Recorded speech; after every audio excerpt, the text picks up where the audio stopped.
Hello and welcome to my channel knowledge of standard. आज knowledge of standard के channel पे आज मैं आप लोगों को एमएसए के पार्ट 5 वीडियो में एट्रीब्यूट मेजरमेंट सिस्टम स्टडी के बारे में बताऊंगा, जिसमें हम लोग आज फर्स्ट मेथड कापा मेथड के बारे में जानेंगे कि किस तरीके से हम कापा मेथड को एमएसए के एट्रीब्यूट एनालिसिस में यूज़ करते हैं।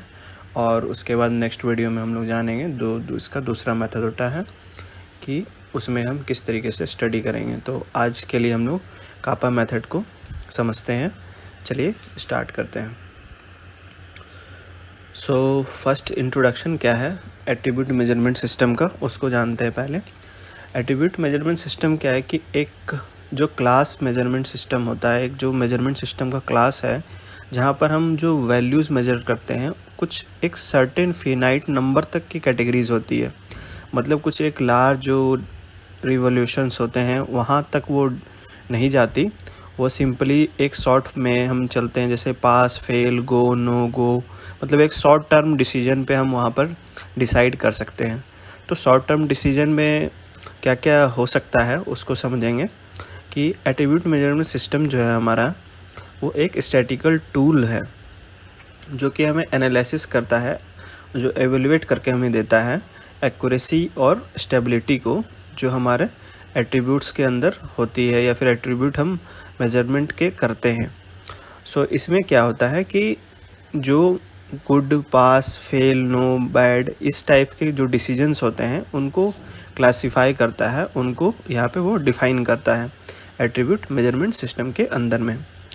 इसके आगे समझते हैं कि जो एट्रीब्यूट मेजरमेंट सिस्टम है उसके अंदर हमारा रिस्क क्या होता है। सबसे बड़ा रिस्क जिसको हम लोग यहाँ पे बोल रहे हैं क्वांटिफाइबल रिस्क।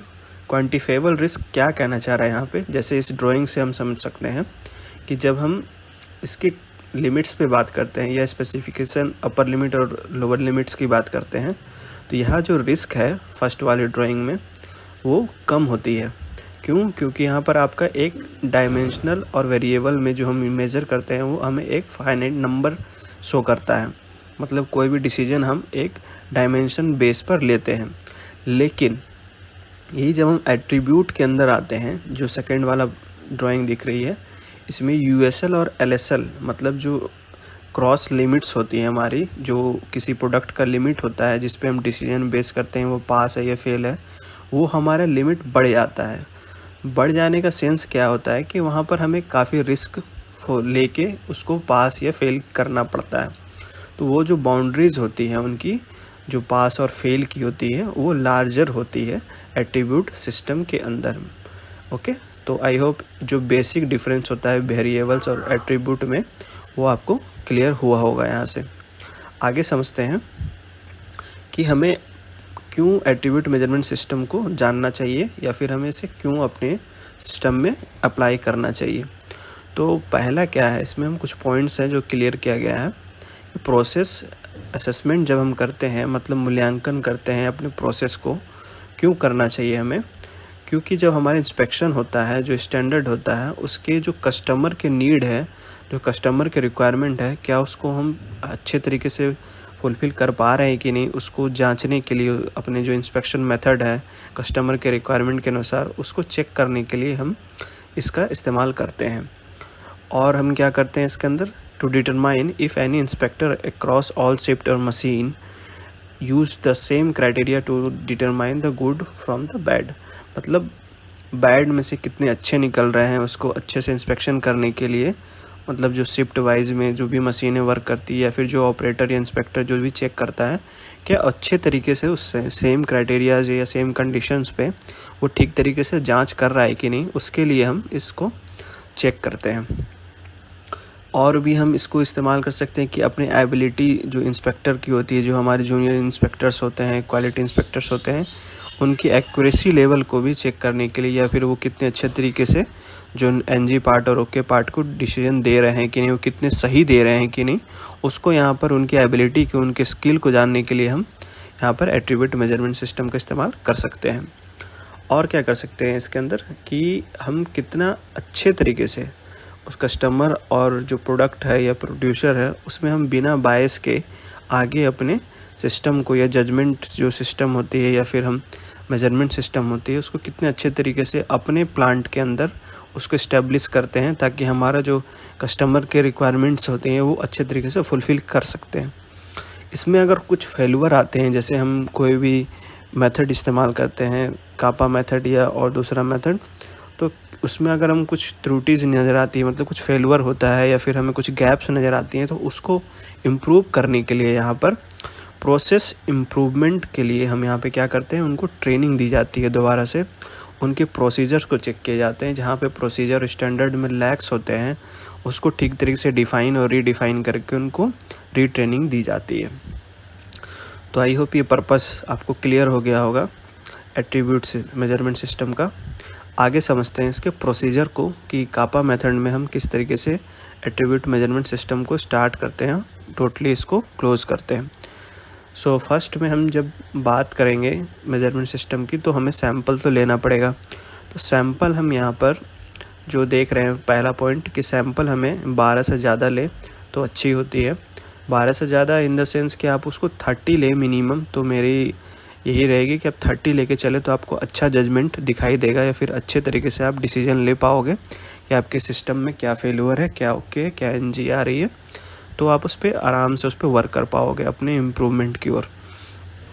उनका रेशियो किस तरीके से बना सकते हैं आप, जब अगर आप जो नंबर ऑफ जो पार्ट्स ले रहे हैं या सैंपल ले रहे हैं, 1/4 NC पार्ट ले सकते हैं, 1/4 आप मार्जिनल कन्फर्मेटिंग पार्ट ले सकते हैं, और 1/4 और ओके पार्ट भी ले सकते हैं।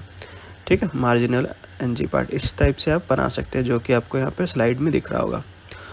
उसके बाद हमें डिसाइड करना है कि हमारे पास कितने अप्राइज़र के लेना है, कितने ट्रायल्स लेने हैं, ये वहाँ पर जज किया जाएगा।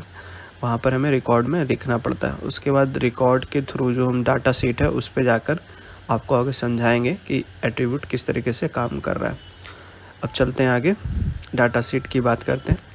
तो जिस तरीके से यहाँ पर फर्स्ट में आ जाइए, यहाँ आइटम दिख रहा है। आइटम यहाँ पे मतलब सैंपल लिए गए हैं, आपको 20 नंबर्स ऑफ सैंपल्स लिए गए हैं, और यहाँ पर रेटर ए, रेटर बी, रेटर सी दो बार दिखाई दी जा रही है। मतलब यहाँ पे कितने 2 ट्रायल लिए गए हैं। 3 अप्राइज़र हो गए, अप्राइज़र हमारे पास A, B, C हो गए, और तीनों अप्राइज़र के 2 बार ट्रायल लिए गए हैं। यानी वो जो रेटर ए है वो 1-2 बार 20 पार्ट को चेक करेगा, उसके अंदर वो अपना डिसीजन सुनाएगा देख के, या फिर जो भी मेथड होगा उनका चेक करने का कि ये पार्ट ओके है या एनजी है। यहाँ पे गुड और बैड लिखा गया है, इस तरीके से वो अपना डिसीजन दे देगा। तो जब ये पूरा डाटा फिल हो जाएगा उनके डिसीजन को चेक करने के बाद, उसके बाद हम लोग चलेंगे नेक्स्ट शीट पे कि इसके एनालिसिस मेथड में हम जो बात कर रहे हैं कि कापा मेथड में वो किस तरीके से एनालाइज करेगा। तो कापा मेथड को समझने के लिए इसका सिंपल सा बेसिक फार्मूला है, उस फार्मूला पे जा कर के हम इसको आसानी से समझ सकते हैं और अपने एग्रीमेंट को अच्छे तरीके से जज कर पाएंगे कि किस तरीके से हमें क्या डिसीजन लेनी चाहिए अपने मेजरमेंट सिस्टम के अंदर। तो पहले हम समझते हैं इसके फार्मूला को। कापा क्या है? Kappa measure the degree of agreement between multiple people making quantitative judgement about the attribute measure. जो भी हम मेजर कर रहे हैं उसका हम क्वांटिटेटिवली जजमेंट निकाल सकते हैं जब हमारे ऑपरेशन जो डिसीजन ले रहे हैं उनके थ्रू, मतलब जिस पार्ट को हम ओके और एनजी का सिस्टम में हम वर्क करते हैं कि ये सही है ये गलत है, इसको हम ठीक तरीके से जो मेजरमेंट करने के बीच में जो हमारा एग्रीमेंट होता है कि हम सही जज कर रहे हैं या गलत जज कर रहे हैं, उसका कुछ रेफरेंस वैल्यूज़ हमको यहाँ पे कापा मेथड के अंदर शो होता है, जिसके कुछ क्राइटेरियाज़ होते हैं। मैं आपको बताऊंगा कि जिससे हम ये जज कर पाएंगे कि ये हमारा ओके एग्रीमेंट हुआ है या फिर एनजी एग्रीमेंट हुआ है या हमें कहाँ इम्प्रूवमेंट की ज़रूरत है। तो इसके फार्मूला को समझते हैं। फार्मूला क्या है? P observed minus P chances और 1/1 माइनस P चांस। तो ये P ऑब्जर्व P चांस क्या है, इसको मैं आगे आप लोगों को अच्छे तरीके से समझाऊंगा। ऐसे लिखा हुआ है नीचे, तो इसमें आपको थोड़ा क्लियरिटी कम मिलेगी लिखने, जो नीचे लिखा हुआ है एग्जाम्पल से आप लोगों को समझाऊंगा तो ये आप लोगों को और अच्छे तरीके से समझ में आएगा कि इस फार्मूला को किस तरीके से निकालेंगे और किस तरीके से इसकी वैल्यूज़ क्या है, क्या हमें ये शो करना चाहता है। तो चलिए आगे समझते हैं इसके मैथमेटिकल कैलकुलेशन पे। जब हम उस डाटा शीट से आगे बढ़ते हैं तो यहाँ पर हम रेटर ए यानी जो अप्राइज़र ए है उसका जो 2 ट्रायल्स है उसका एक क्रॉस टेबुलेशन बनाया जाता है, मतलब एक मैट्रिक्स टाइप्स की बनाई जाती है। इसमें इसको समझना बहुत ज़रूरी है, आप लोग ध्यान से समझिएगा जो मैं समझाना चाह रहा हूँ कि जो रेटर ए यानी अप्राइज़र ए है, जब फर्स्ट बार ट्रायल लेगा, फर्स्ट मेजर करेगा गुड और बैड पार्ट के बीच में, तो वो कितने नंबर्स का करेगा, मतलब कितना पार्ट उन्होंने ओके कहा और कितना पार्ट उसने बैड कहा, वो यहाँ पे इस क्रॉस टेबुलेशन में शो होगी। और इसी जगह जो वर्टिकल में है, जो रेटर ए यानी जो अप्राइज़र है, जो दूसरी बार जो ट्रायल ले रहा है उसमें कितना ओके किया और कितना उसने ख़राब कहा, इन दोनों का कम्बिनेशन किया गया। यानी ट्रायल 1 और ट्रायल 2 का जो रेटर ए है उसके ट्रायल्स को यहाँ पे जज किया गया, उनको एक कंबाइन करके यहाँ पे मैट्रिक्स के फॉर्म में शो किया जा रहा है। तो यहाँ पे समझेंगे कि जो ए अप्राइज़र है उसके गुड कितने डिसीजंस आए हैं, 10 डिसीजन। और जब सेकेंड बार उसी ए अप्राइज़र ने कितने गुड दिए हैं, यानी टोटल ए के गुड कितने डिसीजन आ रहे हैं फर्स्ट और सेकेंड ट्रायल से, कितने आ रहे हैं, 10। ठीक है, सेम उसी तरीके से बी यहाँ पर हमारे पे बैड की बात कर रहे हैं। तो जब ए अप्राइज़र जो फर्स्ट बार जब वो ट्रायल लेता है तो उसने 2 यहाँ पे बैड कहा, और उसके बाद जो यहाँ पे सेकेंड डिसीजन आ रही है वो यहाँ पर जो यहाँ पे शो कर रहा है सेकेंड मेजरमेंट में कि 2 बार हो रहा है, मतलब बैड और गुड का कम्बिनेशन यहाँ निकल के आ रहा है कि 2 बार उसने कहा है बैड और गुड। ठीक है, तो ये यहाँ पे इसका सेकेंड हो गया। सेम इसी तरीके से थर्ड सेल हमें क्या रिप्रेजेंट कर रहा है, जैसे यहाँ नीचे भी लिखा हुआ, third cell represent the number of times rater A जज the item good the first time and bad the second time, जो यहाँ पे मैं आपको समझा रहा हूँ। तो क्या कहना चाह रहा है कि रेटर ए जो जजमेंट किया है गुड, जो फर्स्ट टाइम जो गुड का जो डिसीजन लिया है यहाँ पे वो फर्स्ट टाइम में वो 1 है, और बैड का जो डिसीजन लिया है वो सेकेंड टाइम में वो भी 1 है। तो यहाँ से गुड और बैड का एक क्रॉस टेबुलेशन निकल के आ गया। सेम इसी तरीके से यहाँ पे भी हो गया, बैड वर्सेस बैड का डिसीजन टोटल फर्स्ट और सेकेंड ट्रायल में 7 आ रही है। तो ये तो टोटल 4 निकल गए। अब इनको आगे समझते हैं कि इनके जो टोटल है वो क्या क्या कहना चाह रहे हैं। कि जो फर्स्ट ट्रायल है उसमें टोटल गुड के नंबर्स कितने आ रहे हैं, 11 आए। The number of the margin represent the total rows and columns, तो यहाँ पे वो यहाँ शो कर रहा है 10 + 1 11 हो गया, 7 + 2 9 हो गया, और इस तरीके से इसके हॉरिजेंटली में गुड का क्या आ रहा है, गुड प्लस बैड का 12 होगा, और बैड प्लस गुड का यहाँ पर 8 आ रहा है, 7 + 8। ये क्रॉस टेबुलेशन टोटल का निकल के आ गया। ठीक है, ये मैथमेटिकल इजी है, ये आप लोगों को समझ में आ रहा होगा। आगे समझेंगे कि कहना क्या चाह रहा है यहाँ पे। अब हम यहाँ पे देखेंगे कि ये जो वैल्यूज़ हैं वो हमें कैसे निकालनी है। तो वैल्यूज़ निकालने के लिए फर्स्ट में जो हम 0.5 देख रहे हैं वो कैसे आया, तो यहाँ पे रिप्रेजेंट में दिखा रहा है कि 10/20। तो 10 कहाँ से आया, 10 हमारा हो गया ये वाला, इसका वैल्यू, और अपॉन 20 था, तो 20 का क्या है, 11 + 9 ये हो गया 20, 12 + 8 ये हो गया 20, यानी टोटल हमारे पास कितना हो गया, 20। टोटल डिसीजंस जो हम ले रहे हैं वो 20 ले रहे हैं। तो उन्हीं टोटल डिसीजंस का यहाँ पर रेशियो निकाला गया है। तो यहाँ पर 10/20 हो जाएगा।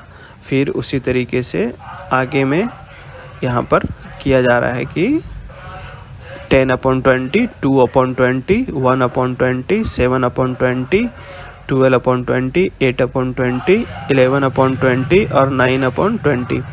जब ये सारा कैलकुलेशन हो जाएगा तो आपका उसका वैल्यूज़ यहाँ पे पुट दिखेगा कि 0.5 आ रहा है, 0.1 आ रहा है, बैड में इतना आ रहा है, ये सारा अपॉन 20 करके रेशियो निकाल दिया गया। ठीक है, इतना आप लोगों को मैथमेटिकल समझ में आ रहा होगा। आगे चलते हैं इसको कापा मेथड के अंदर कि जो वैल्यूज़ है, हमारा जो फार्मूला था कापा का, उसको कैसे हम पी ऑब्ज़र्व निकालेंगे और पी चांस कैसे निकालेंगे। तो पी ऑब्ज़र्व हमें क्या बताना चाह रहा है अब यहाँ पे समझिए। जो मैं आप लोगों को इस फॉर्मूला में बताने की कोशिश कर रहा था कि पी ऑब्जर्व क्या है और पी चांस क्या है, कैसे निकलेगा ये। तो पी ऑब्जर्व क्या है यहाँ पे, the sum of the probabilities on the diagonal, मतलब जो हमारे जो ओके और नॉट ओके का जो टोटल डिसीजन आ रहा है, कितने प्रोबेबिलिटीज़ हैं उसको यहाँ पे जोड़ा गया है। तो जोड़ा गया है मतलब 0.5 क्या है और 0.35 क्या है उसको देखेंगे तो आपको समझ में आएगा। तो 0.5 क्या है यहाँ पे हमारा गुड, टोटल गुड, मतलब दोनों ट्रायल हुए हैं, दोनों में हमारे पास टोटल गुड और 0.35 यानी टोटल बैड जो फर्स्ट और सेकेंड ट्रायल में हुआ है। तो पी ऑब्जर्वर में हमारा क्या गया, total good plus total bad का जितना वैल्यू आ रहा है उसको यहाँ पे पी ऑब्जर्व में लिखा गया है। ठीक है, ये समझ में आ गया होगा। अब आप लोगों को यहाँ से क्लियर होगा कि पी ऑब्जर्व की क्या कहना चाहता है। इसी तरीके से पी चांसेस में क्या कहना चाह रहा है कि the probabilities for the each classification multiplied then summed, मतलब जितना बार भी हमारे पास चांस बन रहा है ओके और एनजी का टोटल मिला करके वो यहाँ पे शो किया गया है, उनको जोड़ा गया है। कितना प्रोबेबिलिटीज़ बन रही है टोटल निकालने के बाद चांसेस डिसीजन लेने के लिए। तो 0.60 इंटू 55 इसको समझते हैं। तो इसको समझेंगे तो यहाँ क्या आ रहा है 0.6, ये हो गया 0.6 इंटू 55, मतलब गुड इंटू यहाँ पे गुड का डिसीजन लेंगे। फिर 0.44 इंटू 0.45 इनको मल्टीप्लिकेशन करके, मतलब आपको टोटल जितना निकलना चाहिए गुड प्लस बैड का मल्टीप्लिकेशन, तो आपका टोटल प्रोबेबिलिटीज़ तो यही होगा। इसी के अंदर से आपको ये डिसीजन लेना है कि कितना ओके कितना एनजी हुआ है। तो इन्हीं प्रोबेबिलिटीज़ के डिसीजंस को यहाँ पर करेक्ट करके ऐड किया गया है। ठीक है, तो ओके में और एनजी वाले को एक साथ में मल्टीप्लाई करके यहाँ पर टोटल जो वैल्यूज़ आ रही है पी चांस का यहाँ से निकल गया। अब इसके बाद कुछ भी नहीं करना है, उसके बाद इसको कापा का जो फार्मूलाज है उसमें मल्टीप्लाई फैक्टर इनपुट करके जो भी आ रहा है उसका पॉइंट जो वैल्यू आ रहा है 0.69 यहाँ पे मेंशन हो गया। अब यहाँ पे हमें डिसाइड करना है कि जो हमारा कापा का वैल्यू निकला है वो हमें क्या एग्रीमेंट शो कर रहा है, मतलब हमारे जो मेज़रमेंट हमने किया है, जो हमारे पास सिस्टम है, जिस तरीके से हम जांच कर रहे हैं अपने प्रोडक्ट को, क्या वो कितना परफेक्ट हो रहा है, कितना सही हो रहा है, उसको जानने के लिए कापा के 3 कंडीशंस जो यहाँ पे बताया गया है, इंटरप्रिटेशन किया जाता है जिसको बोलते हैं, उसको समझते हैं। तो यहाँ पे कापा का जो वैल्यू उसका जो रेंज होता है -1 टू +1 के बीच में लिया जाता है। तो जितना हाइयर कापा होता है उतना अच्छा एग्रीमेंट माना जाता है, मतलब आपका उतना अच्छा एग्रीमेंट मेजरमेंट सिस्टम वहाँ पे वर्क कर रहा है आपके ऑर्गेनाइजेशन में। तो जब कापा के वैल्यू 1 होगा तो मतलब यहाँ पे कंडीशन कहलाएगी परफेक्ट एग्रीमेंट एग्जिस्ट। जब 0 होगा तो मतलब आपका same would be expected by chance, मतलब आपका जो है एक मेजरमेंट बीच की वैल्यूज़ कहा जाएगा कि चांसेस में वो आपका सही भी हो सकता है नहीं भी हो सकता है। तो उसको हम यहाँ पर जज करेंगे कि किस तरीके से कर रहा है, ये क्राइटेरिया होता है। उसके बाद अगर 0 से कम होता है तो जो हमारा एग्रीमेंट है चेक करने का या फिर जिस तरीके से हम अपना चेकिंग सिस्टम है वो फेलुअर है, मतलब सही नहीं है, हमें उसे इम्प्रूवमेंट की ज़रूरत है। तो ये 3 डिसीजंस होते हैं। जनरली जब भी हमारा मेज़रमेंट होता है तो जो भी वैल्यूज़ आते हैं 0.7 से 0.75 के बीच में इंडिकेट करता है मैक्सिमम टाइम। तो ये एक बोला जाता है कि एक अच्छा रिप्रेजेंटेशन है एट्रीब्यूट मेजरमेंट सिस्टम के अंदर, जो कि एक अच्छा वैल्यू माना जाता है ताकि हमारा सिस्टम अच्छा चल रहा है उसको और अच्छे तरीके से इम्प्रूव करने की ज़रूरत है। तो लेकिन 0.7 से 75 के बीच में चल जाता है। तो ये आपको कापा के बारे में, कापा मेथड के बारे में टोटल मैंने आपको आज समझा दिया। सो गाइज, आप लोगों से रिक्वेस्ट है कि अगर ये वीडियो समझ में आई या फिर अच्छा लगा हो तो please like share and subscribe my channel. Okay, thank you.